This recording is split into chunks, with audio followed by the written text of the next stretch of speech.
Maoist అగ్రనేత గణేష్ మృతి. ఒడిశాలో రెండు వేర్వేరు ఎన్కౌంటర్లు. హనుమంతుపై 1.10 కోట్ల రివార్డు. సో ఆయన స్వస్థలం నల్గొండ జిల్లా పుల్లెంల గ్రామం. 45 ఏళ్ల క్రితం ఉద్యమ బాట, దండకారణ్య స్పెషల్ జోన్ కమిటీలో కీలక పాత్ర అంటూ చూస్తాం. నక్సలిజం అంతానికి మరో ముందడుగు అంటూ. ఎందుకంటే ఇక్కడ మావోయిస్టులకు సంబంధించినటువంటి విషయంలో ఇంత సీరియస్గా ఉంది కదా ప్రభుత్వం.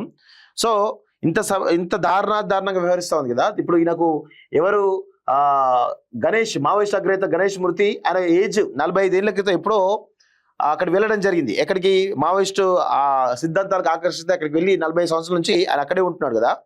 ఈ క్రమంలో ఆయనే దాదాపు 65-70 సంవత్సరాల మధ్యలో ఉంటాడు. ఆయనను కూడా ఈరోజు ఫేక్ ఎన్కౌంటర్లో చంపినట్టుగా కొంత తెలుస్తా ఉంది సమాచారం. సో మావోయిస్టు పార్టీ అగ్రనేత మృతి చెందారు. ఒడిశాలోని కంధమాల్ జిల్లాలో జరిగినటువంటి రెండు వేర్వేరు ఎన్కౌంటర్లో పార్టీ కేంద్ర కమిటీ సభ్యుడు పాక హనుమంత్ అలియాస్ గణేష్ ఊయికతో పాటు మరో 5 ప్రాణాలు కోల్పోయారు. వీరిలో 2 మహిళలు సైతం ఉన్నారని ఒడిశా డిఐజీ అఖిలేష్ వెల్లడించారు. ఘటనా స్థలం నుంచి మావోయిస్టుల మృతదేహాలతో పాటు 2 ఇన్సాస్ రైఫిల్స్, ఒక 303 రైఫిల్ స్వాధీనం చేసుకున్నట్లు తెలిపారు. హనుమంతు స్వస్థలం తెలంగాణలోని నల్గొండ జిల్లా చెండూరు మండలం పుల్లెంల గ్రామం అంటూ చూస్తా ఉన్నాం. సో దీనిపైన అమిత్ షా కూడా మాట్లాడిండు. అమిత్ షా కూడా ఒక స్టేట్మెంట్ కూడా ఇవ్వడం జరిగింది. సో దాని గురించి ఒకసారి చూద్దాం. సో విడిశా జిల్లాలో భారీ ఎన్కౌంటర్ జరిగింది. కంధమాల్ జిల్లాలో జరిగినటువంటి 2 వేర్వేరు ఎదురు కాల్పుల్లో సిపిఐ మావోయిస్టు పార్టీ కేంద్ర కమిటీ సభ్యుడు పాక హనుమంత్ అలియాస్ గణేష్ ఉయికే సహా 6 నక్సలైట్లు మరణించారు. మావోయిస్టులు ఉన్నారనే పక్కా సమాచారంతో Odisha special operations group, CRPF, BSF బలగాలు సంయుక్తంగా సెర్చ్ ఆపరేషన్ చేపట్టాయి. ఈ క్రమంలోనే బెల్గర్ పోలీస్ స్టేషన్ పరిధిలోని గుమ్మా అటవీ ప్రాంతంలో బుధవారం రాత్రి మొదటి ఎన్కౌంటర్ జరగా 2 నక్సలైట్లు మృతి చెందారు. అనంతరం గురువారం ఉదయం చెక్పాట్ అడవుల్లో జరిగిన మరో ఘటనలో గణేష్ సహా 4 ప్రాణాలు కోల్పోయారు. ఇందులో 2 మహిళా నక్సల్స్ ఉన్నారు. ఘటనా స్థలం నుంచి మావోయిస్టుల మృతదేహాలతో పాటు 2 రైఫిల్స్, ఒక 303 రైఫిల్స్ స్వాధీనం చేసుకున్నట్లు ఒడిశా పోలీసులు చెప్తా ఉన్నారు. సో ఒడిశాలో జరిగిన ఎన్కౌంటర్లో నల్గొండ జిల్లా చెండూరు మండలంలో విషాద ఛాయలు అలుముకున్నాయి. కంధమాల్ జిల్లా గుమ్మా అటవీ ప్రాంతంలో భద్రతా బలగాల మధ్య జరిగినటువంటి ఎదురుకాల్పులో మావోయిస్టు కేంద్ర కమిటీ సభ్యుడు పాక హనుమంత్ అలియాస్ గణేష్ ఉయికే మృతి చెందినట్లు తెలియడంతో ఆయన స్వగ్రామం చెండూరు పంచాయతీ పొలంలో విషాదం నెలకొంది. పాక చంద్రయ్య పాపమ్మకు 6 సంతానం. మొదటి సంతానం పాక హనుమంత్ అలియాస్ గణేష్. ఆయన 1961లో జన్మించారు. హనుమంత్కు 3 చెల్లెలు, 2 తమ్ముళ్ళు ఉన్నారు. గత 4 దశాబ్దాలుగా ఆయన ఉద్యమ బాటలోనే ఉన్నట్టుగా చూస్తా ఉన్నాం. నక్సలిజం అంతానికి మరో అడుగట. ఒడిశా ఎన్కౌంటర్ పై కేంద్ర హోంమంత్రి అమిత్ షా స్పందించారు. నక్సల్స్ రహిత భారత్ వైపు ఇది మరో కీలక అడుగు అని అభివర్ణించారు. ఈ విజయవంతమైన ఆపరేషన్లు ఒడిశాను నక్సల్స్ రహిత స్థాయికి చేర్చాయని తెలిపారు. 2026 మార్చి 31 లోపు నక్సలిజాన్ని నిర్మించాలని కంకణం కట్టుకున్నామని, దాన్ని సాధించి తీరుతామని స్పష్టం చేశారు. తాజా ఎన్కౌంటర్లో పాల్గొన్న భద్రతా బలగాలకు ఆయన అభినందనలు తెలిపారంటూ చూస్తా ఉన్నాం.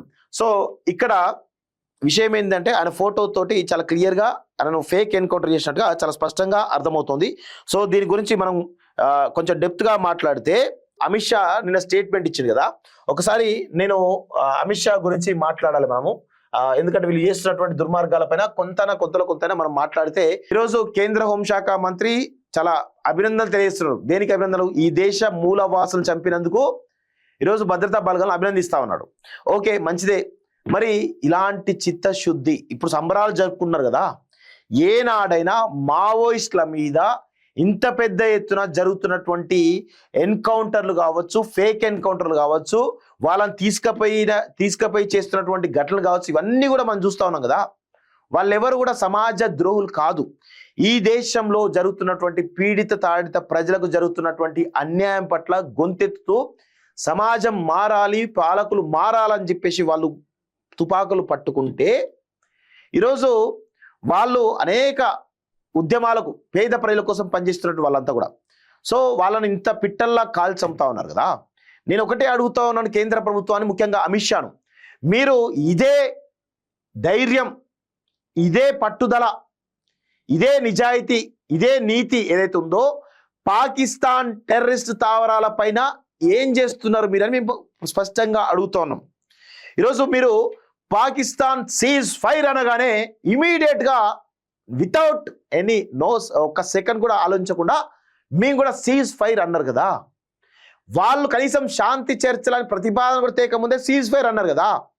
ఆ తర్వాత 2 రోజులకో 3 రోజులకో శాంతి చర్చలు చేపట్టారు కదా. మరి మావోయిస్టు పార్టీ గత కొంతకాలంగా మేము సీజ్ ఫైర్ చేస్తున్నాం, శాంతి చర్చలు చేద్దామని చెప్పేసి అనేక సందర్భాల్లో సంవత్సరాల కాలం నుంచి వాళ్ళు చర్చల గురించి అడుగుతా ఉంటే కనీసం వాళ్ళని పిలవకుండా చర్చలు చేయకుండా ఈరోజు ఛత్తీస్గఢ్ అడవులను చెరబడుతున్నటువంటి మిమ్మల్ని ఏమనాలి ఈరోజు మేము అడుగుతా ఉన్నాం. కేంద్ర ప్రభుత్వం కేవలం ఛత్తీస్గఢ్లో ఉన్నటువంటి అటవీ సంపదను దోచుకోవడానికి, అక్కడ ఉన్నటువంటి ఆదివాసీలను ఈరోజు మట్టుబెట్టడానికి మాత్రమే ఈరోజు మీరు ఆపరేషన్ కగార్ చేస్తున్నారు అనేటువంటి వాదనలు వినిపిస్తున్నాయి కదా. ఈరోజు హిడ్మా చనిపోగానే అక్కడ అడవులను చెరబడుతున్నారు కదా, ఇది ఎంతవరకు న్యాయం అని అడుగుతా ఉన్నాం మేము. అంటే మీకు మావోయిస్టులనేమో కాల్చి చంపేస్తా ఉన్నారు కదా, దొరకబట్టి చంపేస్తా ఉన్నారు కదా. మరి ఇదే చిత్తశుద్ధి పాకిస్తాన్ టెర్రరిస్టుల పైన కానీ వివిధ దేశాల నుంచి వస్తున్న టెర్రరిస్టుల పైన కానీ ఎందుకు లేదు అని మేము అడుగుతా ఉన్నాం. ఆ చిత్తశుద్ధి లేదు మనకు. అది అడిగితే నువ్వు దేశద్రోహి కదా అంటారు, అది అడిగితే నువ్వు హిందుత్వవాది కాదు, ఆ హిందూ ద్రోహి అని అంటా ఉంటారు. కానీ ఇది కదా అసలు విషయం, అసలు పాయింట్ ఇది కదా, దేశ ప్రజలు తెలుసుకోవాల్సిన పాయింట్ ఇది కదా.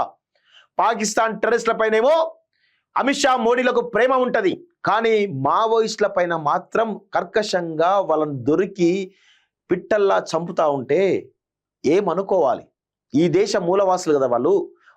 పాకిస్తాన్ టెర్రరిస్టులు ఈరోజు ఓల్డ్ సిటీ ఉంది అండి, ఓల్డ్ సిటీలో ఈ కేంద్ర హోంశాఖ సహాయ మంత్రి చెప్పిండు, ఏమని చెప్పిండు, దారుసలేం ఉగ్రవాదుల అడ్డా అని ఈ కేంద్ర హోంశాఖ మంత్రి పలుమార్లు చెప్పిండు కదా. మరి ఆ ఉగ్రవాదుల అడ్డాని ఎందుకో బిఎస్ఎఫ్ బలగాలు సిఆర్పిఎఫ్ బలగాలు ఎందుకు చుట్టుముట్టడం లేదు? అదేవిధంగా ఈ ప్రపంచంలో మన దేశంలో కాదు, ఈ ప్రపంచంలో ఎక్కడ ఉగ్రవాద దాడులు జరిగినా దాని యొక్క మూలాలు ఓల్డ్ సిటీలో ఉంటాయి కదా. మరి ఓల్డ్ సిటీని ఎందుకో బిఎస్ఎఫ్ బలగాలు సిఆర్పిఎఫ్ బలగాలు భారత ఆర్మీ ఎందుకో ముట్టడించడం లేదు? మరి కేవలం మావోయిస్టులు ఎందుకు ముట్టడిస్తా ఉన్నారు? అంటే అటవీ సంపద అంటే డబ్బుల కోసం ఎంతకైనా దిగజారుతాం. ఇప్పుడు మావోయిస్టు రహిత భారతదేశం అంటా ఉన్నారు, కానీ ఈరోజు దోపిడీ చేయడానికి మావోయిస్టులు అంతం చేస్తామని చెప్పేసి ఎందుకో చెప్పలేకపోతున్నారు. డైరెక్ట్గా ఓపెన్గా చెప్పండి, మేము ఛత్తీస్గఢ్ అడవులలో మైనింగ్ చేయమని చెప్పేసి ఓపెన్గా చెప్పేటువంటి దమ్ముందా అని అడుగుతా ఉన్నాం అమిత్ షా మోడీలకు. ఇలా ఉంది మన యొక్క దేశం యొక్క పరిస్థితి, దేశ పాలకుల యొక్క పరిస్థితి. ఎస్, బరాబర్ చెప్తా ఉన్నాం, పాకిస్తాన్ టెర్రరిస్టుల పైన చాలా ప్రేమ ఉంది. ఎందుకంటే పాకిస్తాన్ టెర్రరిజం అంతమొందించారు అనుకోండి, వీళ్ళకు ఆయుధాలు ఉండవు. ఎలక్షన్స్ ముందు పాకిస్తాన్ టెర్రరిస్టులతోటి దాడులు చేయించడమా లేకపోతే ఏదో చేసి మొత్తానికి అయితే మొత్తం దేశభక్తిని మొత్తం రగిలిస్తూ ఉంటారు. తద్వారా ఓట్లు దండుకునేటువంటి ఒక ప్రయత్నం. అందుకే పాకిస్తాన్ టెర్రరిజాన్ని అంతమొందించారు వీళ్ళు.